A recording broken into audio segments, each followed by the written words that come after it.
علی سیدنا مولانا محمد طب القلوب و دوائها وعافیت الابدان و شفائها و نور الابصار و ضیائها وعلی آلہ و صحبہ وبارک وسلم صلاۃ و سلام علیک یا رسول اللہ صلی اللہ علیہ وسلم۔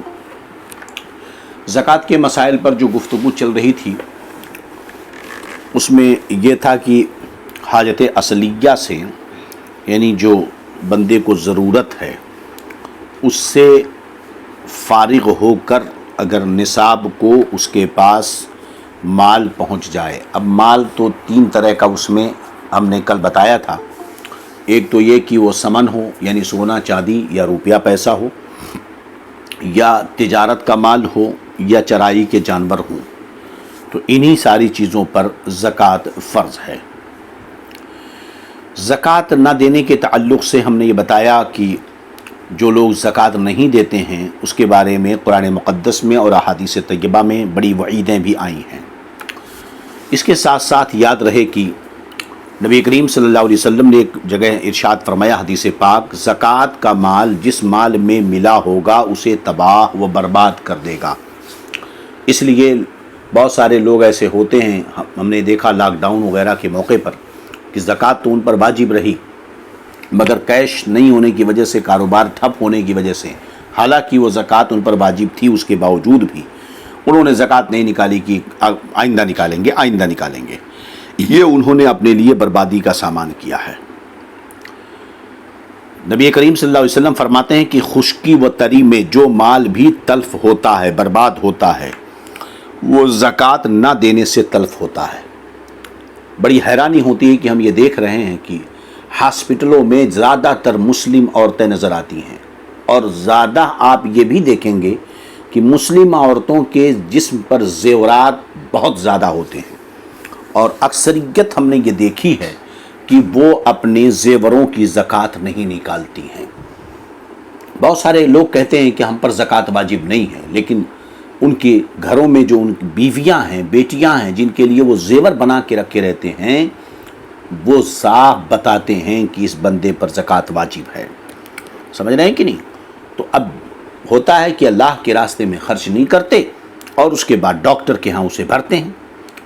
ایک مقام پر سرکار فرماتے ہیں کہ جو شخص اپنے مال کی زکوٰۃ نہ دے گا، ہم نے بتایا کل وہ روایت کی، مال قیامت کے دن گنجے اژدہے کی شکل میں اس کے گلے میں ایک توق پٹا باندھ کر آ جائے گا۔ سمجھے کہ نہیں؟ اژدہے کی طرح ہوگا، منہ کھول کر اس کے پیچھے دوڑے گا، یہ بھاگے گا۔ اس سے کہا جائے گا لے اپنا وہ خزانہ کہ چھپا کر رکھا تھا کہ میں اس سے غنی ہوں۔ جب دیکھے گا کہ اس اژدہے سے کوئی بھاگنے کا راستہ نہیں، چاروں ناچار وہ اپنا ہاتھ اس کے منہ میں ڈال دے گا۔ وہ اژدہا ایسا چبائے گا جیسے نر اونٹ چباتا ہے۔ نر اونٹ کے منہ میں لکڑیاں ڈال دو نا، چر چر کر کے چبا جاتا ہے۔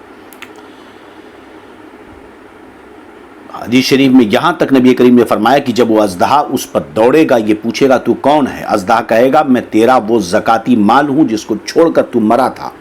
جب یہ دیکھے گا کہ وہ پیچھا ہی کیے جا رہا ہے تو اس کے منہ میں ہاتھ دے دے گا، یہ چبائے گا، پھر اس کا سارا بدن چبا ڈالے گا۔ اللہ اکبر، اللہ اکبر۔ اللہ رب العزت ہماری حفاظت فرمائے۔ چلیے آج ہم جو ہے جی پی ایف کی زکوٰۃ پر بات کریں گے، ہے نا؟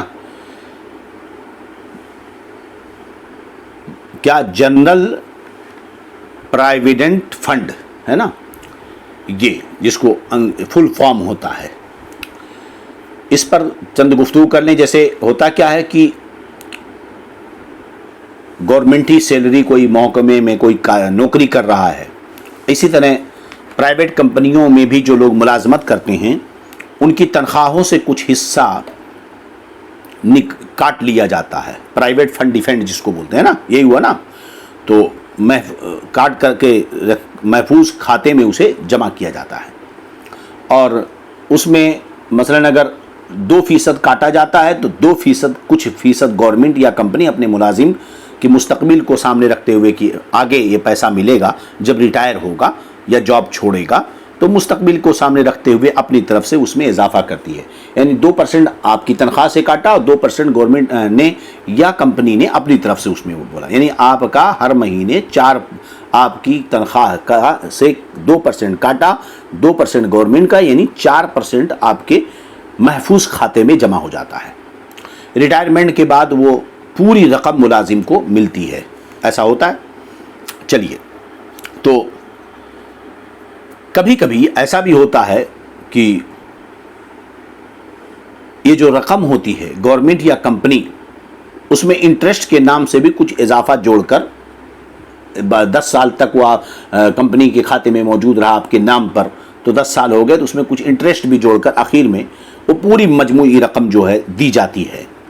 تو اسے کہتے ہیں پرائیویٹ فنڈ ڈیفنڈ، ہے نا، پرائیویٹ فنڈ، جس کو ہم لوگوں تو کبھی کٹا نہیں. ایک مرتبہ اتفاق ایسا رہا، مگر وہ سمجھ میں نہیں آیا کہاں گیا، کس نے کھایا کس نے کھلایا. چلیے، تو اب سوال یہ پیدا ہوتا ہے کہ جو روپیہ ملازم کی تنخواہ سے کٹا، اس میں گورنمنٹ نے اپنی طرف سے جو اضافہ کر کے بینک میں جمع کرایا، پھر بعد میں انٹرسٹ وغیرہ مل کر جو پورا پیسہ اسے ملا، ان میں زکوٰۃ واجب ہوگی نہیں ہوگی یا نہیں ہوگی؟ اب ایک چیز. دوسرا یہ کہ ہوگی تو کب ہوگی اور اس کو ادا کیسے کیا جائے گا؟ تو یاد رہے کہ فتاوی رضویہ کی روشنی میں اعلیٰ حضرت رضی اللہ تعالیٰ عنہ کی فتوے کی روشنی سے یہ واضح ہوتا ہے کہ جو رقم ملازم کی تنخواہ سے کٹے اور گورنمنٹ جو رقم اپنی طرف سے اضافہ کر کے بینک میں جمع کراتی ہے، وہ دونوں رقم ملازم کی تنخواہ ہوتی ہے. وہ دونوں رقم جو ہے ملازم کی تنخواہ ہوتی ہے. تو پہلے تو یہ متعین ہوگا کہ وہ دونوں رقم جو ہے ملازم کی تنخواہ ہوتی ہے. اب اس صورت میں اس پر رقم پر زکوٰۃ واجب ہوگی یا نہیں؟ تو اعلیٰ حضرت رضی اللہ عنہ نے اس طرح کے ایک سوال کے جواب میں آپ نے زکوٰۃ کے وجوب کا حکم فرمایا. اور اسی طرح فقیہ ملت مفتی جلال الدین امجدی رضی اللہ عنہ نے ایک جگہ تحریر فرمایا کہ ملازم اگر مالک نصاب ہے تو دیگر زکاتی مالوں کے ساتھ فنڈ مذکور میں جب سے رقم جمع ہونی شروع ہی ہوئی، اسی وقت سے اس رقم کی بھی زکوٰۃ ہر سال واجب ہوگی. کیا پتہ چلا کہ پرائیویٹ فنڈ جو اس کے پاس ہے، رقم ملازم کی تنخواہ سے کٹی، جو گورنمنٹ نے اسے دیا، یہ سب ان دونوں رقموں پر زکوٰۃ واجب ہوگی. البتہ کب واجب ہوگی، کب دے گا، زکوٰۃ کی ادائیگی کب ہوگی؟ جب رقم جو ہے بندے کے پاس آ جائے، موصول ہو جائے. ایسا نہیں، جب وہ رقم حاصل کر لے تب اس کے اوپر زکوٰۃ واجب ہے. کیوں؟ کیونکہ ان روپے کی حیثیت قرض کی ہے، تو گویا کہ ملازم نے کمپنیوں کو اپنی تنخواہ کا کچھ حصہ بطور قرض دے رکھا ہے، اور قرض پر زکوٰۃ اگرچہ واجب ہوتی ہے، مگر زکوٰۃ کی ادائیگی اس وقت واجب ہوتی ہے جب نصاب کا 5واں حصہ قرض دینے والے کو مل جائے. چنانچہ اعلیٰ حضرت رضی اللہ عنہ جہاں تحریر فرماتے ہیں فتاوی رضویہ شریف میں کہ جو روپیہ قرض میں پھیلا ہے اس کی بھی زکوٰۃ لازم ہے، مگر جب بقدر نصاب یا خمس نصاب وصول ہو، اسی وقت ادا واجب ہوگی. جتنے برس گزرے ہیں سب کا حساب لگا کر. یاد رہے، یہ بھی ہوگا کہ جتنے برس گزرے ہیں سب کا حساب لگا کر آخر میں دے گا. سمجھ رہے ہیں کہ نہیں؟ تو یہاں سے یہ بات واضح ہو گئی. تو اب یہاں پر اور ہم وضاحت کر دیں کہ جیسا کہ بینک میں جو پیسے آپ نے رکھ دیے ہیں، فقیہ اعظم ہند صدر الشریعہ رضی اللہ عنہ جگہ لکھتے ہیں کہ بینک کو اگر بطور قرض دیا ہے نا، تو اگرچہ وجوب زکوٰۃ سال بسال ہوگا، ہر سال زکوٰۃ واجب ہوگی، مگر واجب الادا اس وقت ہوگی کہ خمس نصاب کم سے کم وصول ہو جائے، اور جتنا وصول ہو جائے اسی کی زکوٰۃ واجب الادا ہے، کل کی نہیں. مگر وصول ہونے کے بعد پہلے سالہائے ما سبق کی بھی زکوٰۃ دینی ہوگی.